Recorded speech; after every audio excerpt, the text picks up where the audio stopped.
Good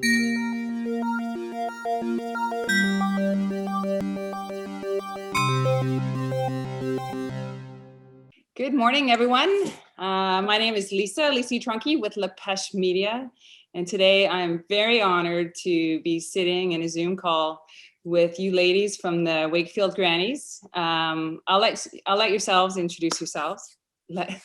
And unfortunately, I wish we were sitting in person, sharing a cup of tea together, talking, but we're going to do this over Zoom. So thanks for joining me. And yes, cheers. Right. This is not wine. Okay, I'm Ruth Salmon, and I'm drinking tea. Leslie's the one drinking wine. Go ahead, Yeah, I'm Leslie Mills. Ilse Turnson. I'm Louise Châtelain. All right, and so can someone tell me a little, there's a long history of the Wakefield Grannies here in Wakefield. Please share with me how this started and this wonderful organization. Well, it's kind of a very classic sort of small world synergy Wakefield story, how it happened. I'll try to be very brief. The United Church had a fundraiser where people ate soup and they watched a movie put together by Rooney Productions, who are local filmmakers. And it was about a circus troupe in Africa going around and educating people about AIDS and the pandemic and how to protect themselves. And at the end, there was a Q&A, and one of our local doctors, Thomas Mindy, stood up and he said, my parents have been in South Africa, and my mom, who was a psychiatric nurse, has been helping out at this clinic with AIDS orphans. And her cohort from South Africa is coming for a visit. Would you be interested in meeting her? And everyone said, yes, that would be lovely. And I was at that meeting. I was not at the subsequent meeting when Nina Mindy and Rose Latwaba came and spoke at the United Church, but apparently it was a very touching thing. They explained about how they had devised this project because they were noticing that the kids who were being referred for more psychiatric problems or just behavioral problems were AIDS orphans, and most of them were being raised by grandmothers. They also noticed that the grandmothers were sitting out in the yard waiting for them, each under their own tree or, each in their own corner. They weren't engaging with each other. And they thought, maybe we should have a group for the grandmothers. And that's how the grandmother group started. So they spoke about this, very touching. And the next day, Norma Geggy, who is our fearless and wonderful and revered founder, happened to be in the general store, and she saw Nina Mindy and Rose Latwaba, and she went up to them and she said, what do you think of the idea of getting 10 women from Wakefield? I think at that time there were 10 women in the group, in the new group they had formed in South Africa. If we get 10 women from Wakefield and they write letters to these women. And Rose said, oh my God, that would be amazing. That's how it started. So the fundraising came after. The solidarity and the letter writing came first. And I remember being at the first fundraiser was a meal that they cooked, an African meal, and they had it at the Black Sheep. And it was just a really wonderful evening. And it was the first time that they fundraised.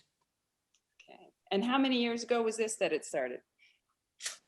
I'm thinking 18 to 20 years ago, but I'm not exactly sure. I think it was 18 because when I arrived, I've been here for 16 and I'd been here a year. So I think it's about 17, 18 years. Fabulous. And now today, how many people are in the Wakefield Grannies? You said there's around 50 members? More or less. Like, not everyone's as active as they once were. As people age, they become less active. Some members only write letters to grandmothers, but don't involve in other things. We do what we can when we can. That's one of the sort of mottos, I guess you could say, of the group is, grannies never have to say you're sorry, and you only do what you can when you can. I like it. Can anyone join you guys? Someone else can go ahead. I don't want to do all the talking.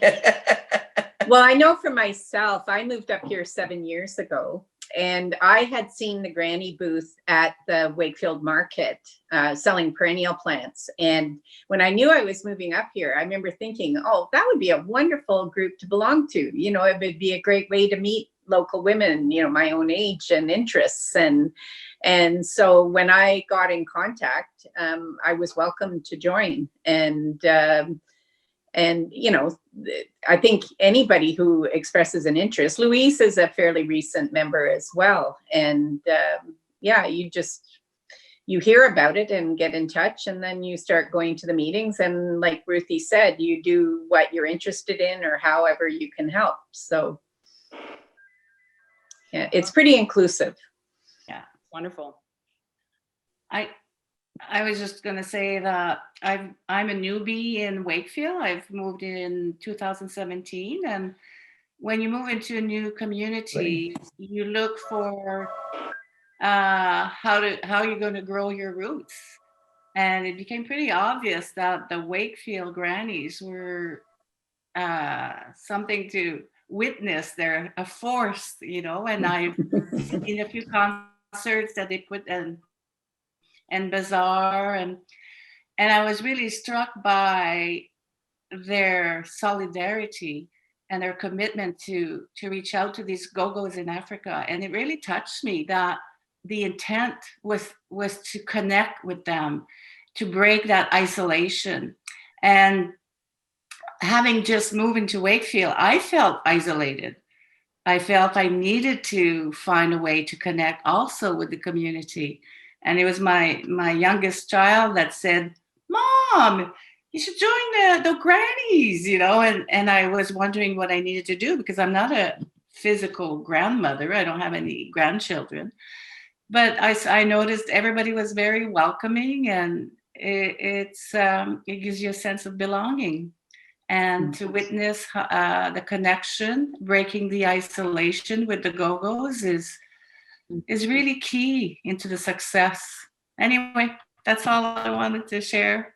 And so I'd like to mention as well that,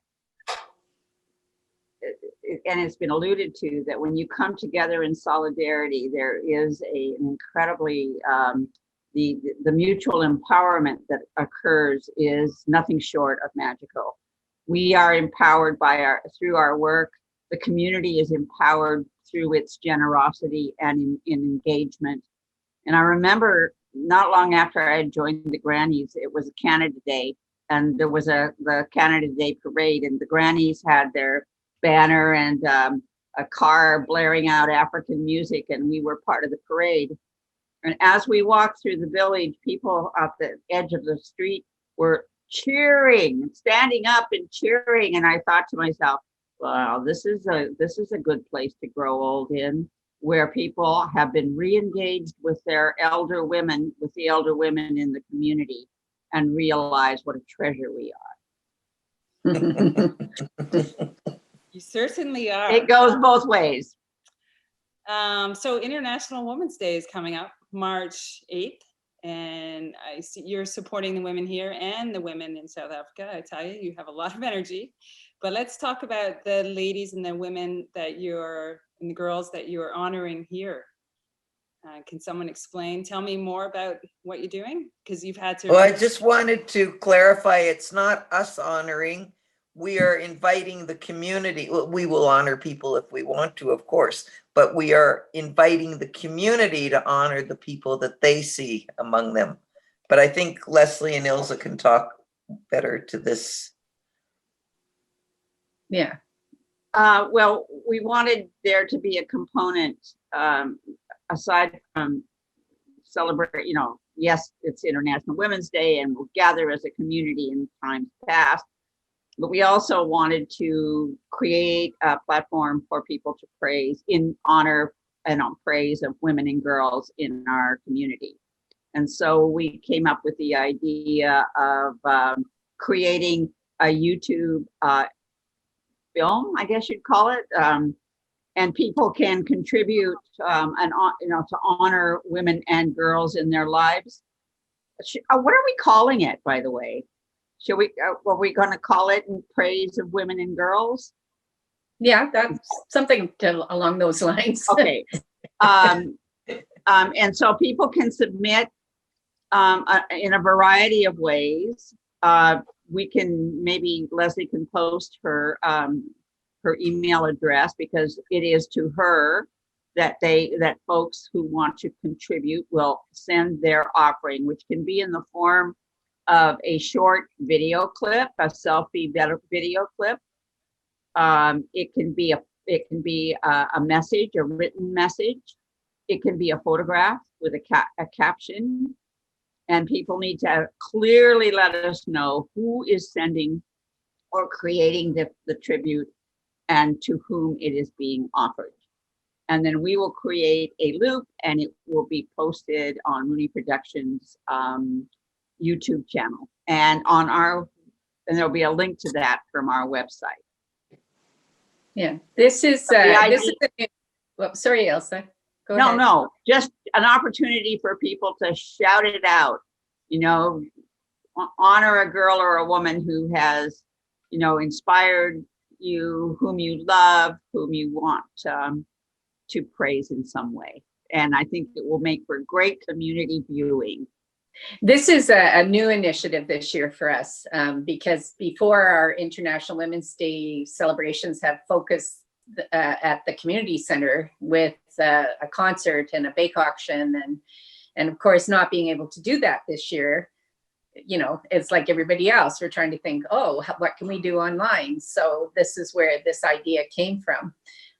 One thing I want to mention is, because we've had a couple of entries now, where people are honoring a group of women. So it doesn't necessarily need to be one individual. It can be like if you admire a group of women for whatever reason. And there are many groups of women in our community, like who, the emergency fund and, different things that, people can honor them as a group as well. So, and, I've had some very touching entries. It's been amazing to see what's coming in. You're also doing I see you're looking for people to cook, and you're having an online auction. Yeah, maybe I can speak to that, because that's my little contribution this year. In the past year, like Leslie was saying, we had this beautiful set up at the community center where the men of the community would bake, or we added this new aspect that it was not just beautiful cakes or sweets, but it was also savory meals to go. And so that was very enjoyable. Everybody would gather around the tables and do their biddings. So we were wondering, how can we do this now that we can't meet in person? So we decided to try the online auction, and I think it's going to work. It looks pretty easy to do, and so far we already have about 13 submissions from different people from the community that know of this bake auction, and I think it's going to be fun just to see how we're going to outbid each other to make it a good fundraiser. But we still have time. We still need people to contribute, to donate their special meal or their specialty cake, whatever, that we need more, basically. Now, is it just... Yeah, in years past, Lisa, just so you know, like it started off fairly small, but I think last year there was almost 60 men that contributed to the bake auction last year. Like, and yeah, men being men, they're very competitive. Is my cake's better than your cake, and yeah, it was, and it was amazing how much money people were willing to bid for some of the items. So it's been a very successful fundraiser for us in the past few years. Yeah, we were one of the aspects of that of men making the contribution that I always found inspiring was to watch men walking up toward the community center with their they're tributes to women, right? We're baking this for the women, and there was a sense of Women's Day also being inclusive of men who support women. Mhm. And I think that aspect of International Women's Day is a very important one, and I was glad that our event could contribute to that spirit of reaching out to men who support women and boys, because we've also had boys make contributions, and boys are very welcome to continue cooking. Well, and we have had boys baking for us in the past. We've had some great entries from boys, so it's been fun. I found it interesting this year that I kept running into men if I'm in the general store or just on a walk saying, are we allowed to do it this year? Like, can we do it? It's like, yeah, you're welcome. We're just letting everyone else do it as well. So it's kind of cool. And there's some yummy looking stuff online. So we don't only need people to donate, we need people to come out and support the auction when it'll open on March the 1st, and it'll close at 11 o'clock on March the 7th, so that we can distribute the stuff on International Women's Day. And will there be the auction? There'll be a link on your website for people to find? Yes. Okay. And for people to donate their baked goods, how do they do that? Well, they just need to send an email to me, and as I receive their contribution, I post it immediately on our website, so that I post as I receive. One person told me, and this person has been contributing every year, he said, I want to be at the top of the list, and he was actually the first one to contribute. So so there won't be any, the sooner you contribute, your name goes up there, and we get pictures of what they're going to contribute. This year we opened it up to not just a man of our community, but any person who wants to prepare something. It's open to everyone. So it's gonna just enhance the pot, let's say. I find that food is a great way to connect with people. We all enjoy eating, and the money that's raised is also about food, feeding the young kids in South Africa. So for me, I see a direct relation to the act of offering food. We raised about $5,000 last year, so hopefully we'll do as good, or hopefully we'll see. Yeah, I'd like to add that it's not only baked goods, just to make that really clear. We have champagne chicken someone's making, and a pesto lasagna someone's making, and those will be frozen. So that, we're not worrying about, spoilage or anything. The baked goods will be fresh, but the other foods, we're asking that they be frozen just for safety's sake. Okay, very exciting. I look forward to this. Anything else to add about your Women's Day event? Well, we might have something to add later, but we're waiting to see what COVID restrictions are in place. Okay. But it's going to be fun if we can do it. But that's all we're saying right now. So people just stay tuned to your website for updates? Yeah. Okay. The community of women in South Africa are very aware of Wakefield.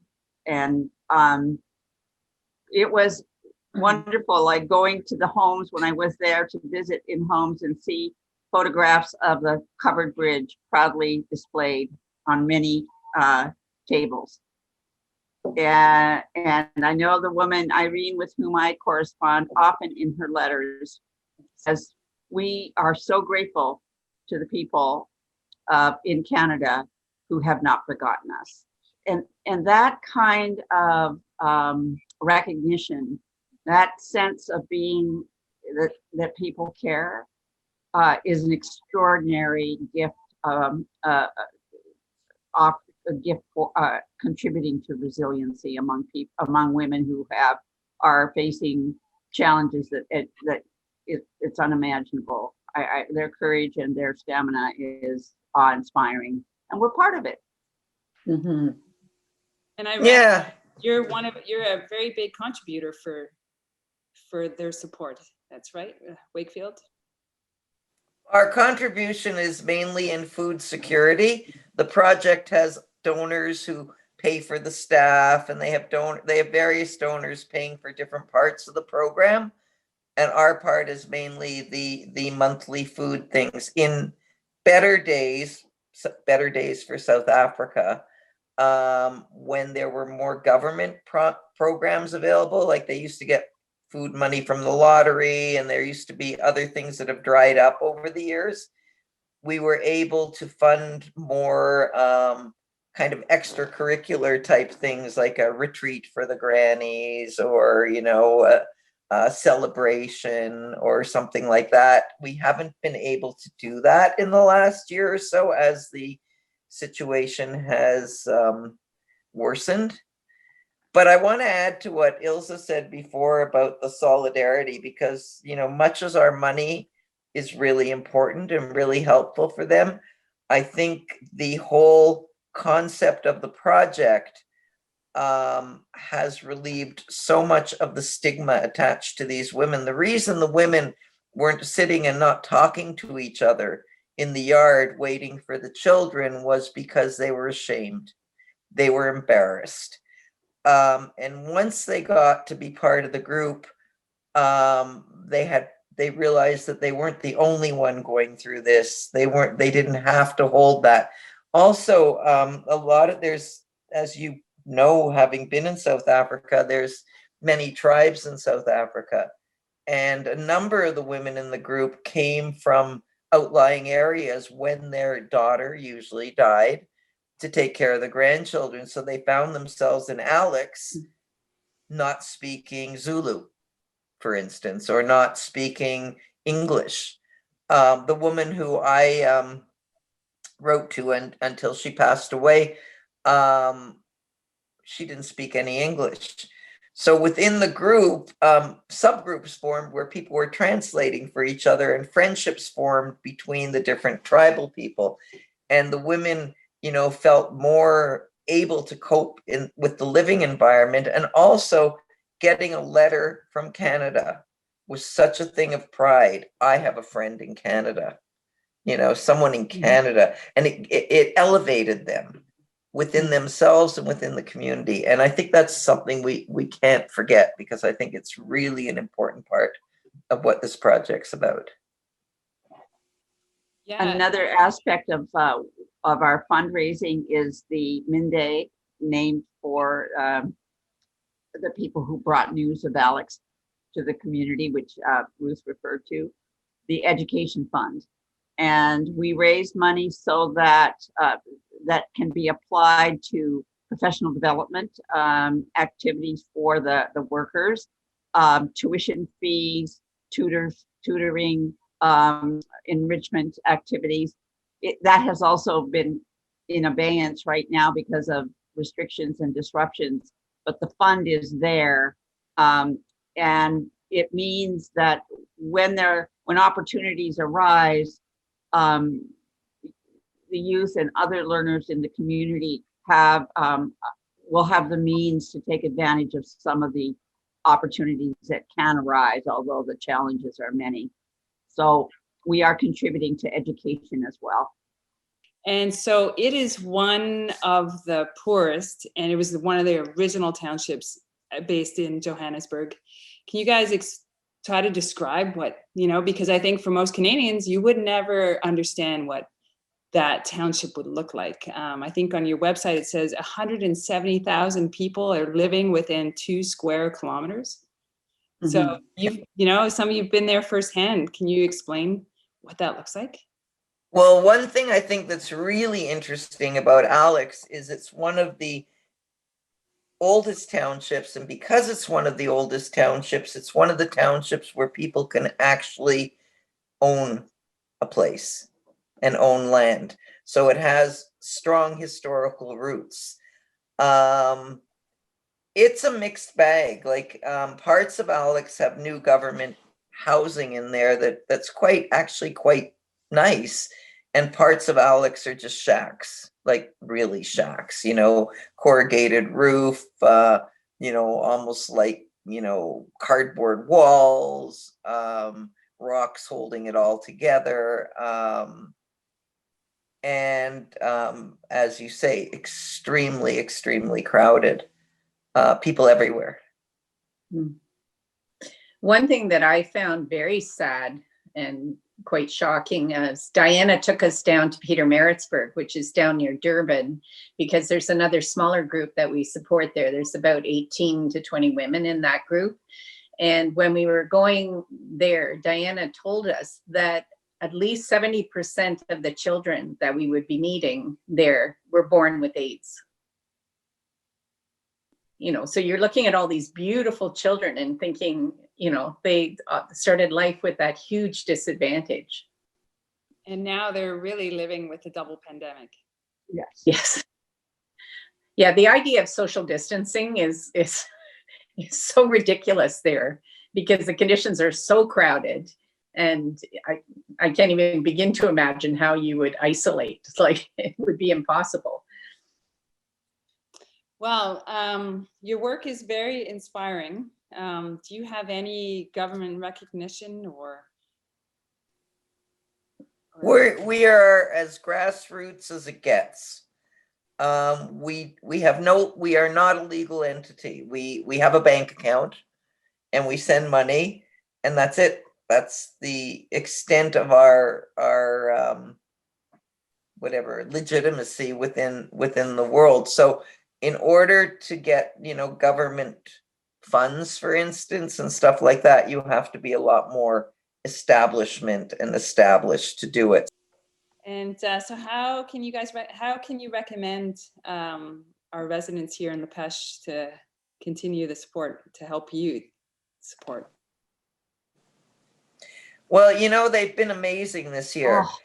Given that, we were very lucky. We were the very last event in the community center before lockdown, March the 8th last year. We had like a full house, standing room only, fabulous afternoon, and 4 days later, everything shut down. Mm-hmm. So we started out the year with a successful fundraiser.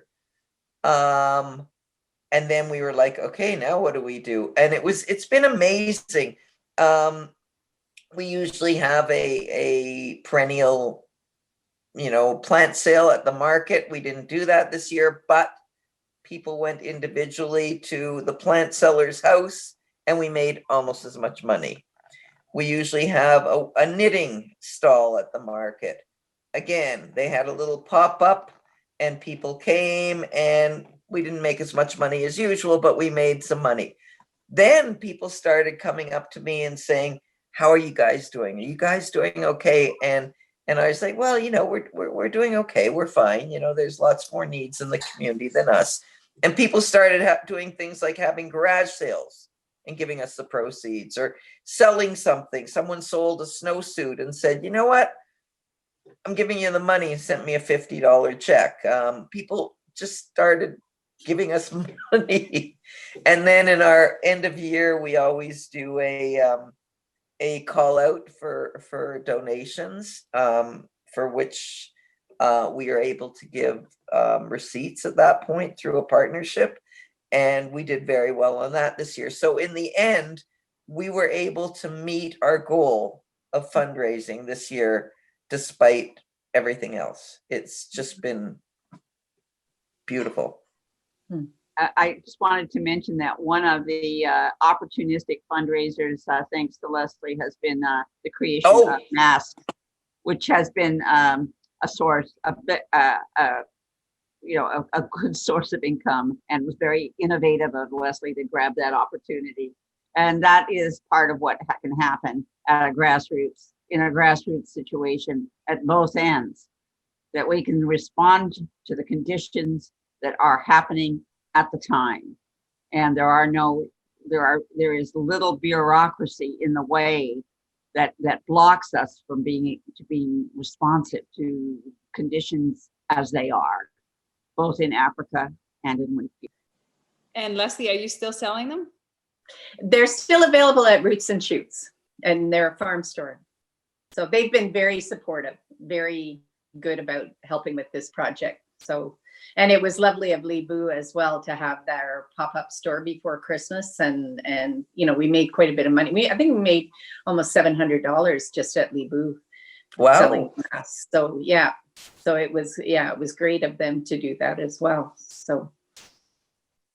All right. Wow. Well, it's incredible to hear the spirit of the community and supporting each other and supporting others. Any final words before we depart? Well, thank you. I would like to say thank you for the opportunity for us to share memories and history, because being new, I was totally interested by what Ruthie and everybody else said about the stories. So thank you very much. I think too, one of the lessons of COVID is how important the caring community is.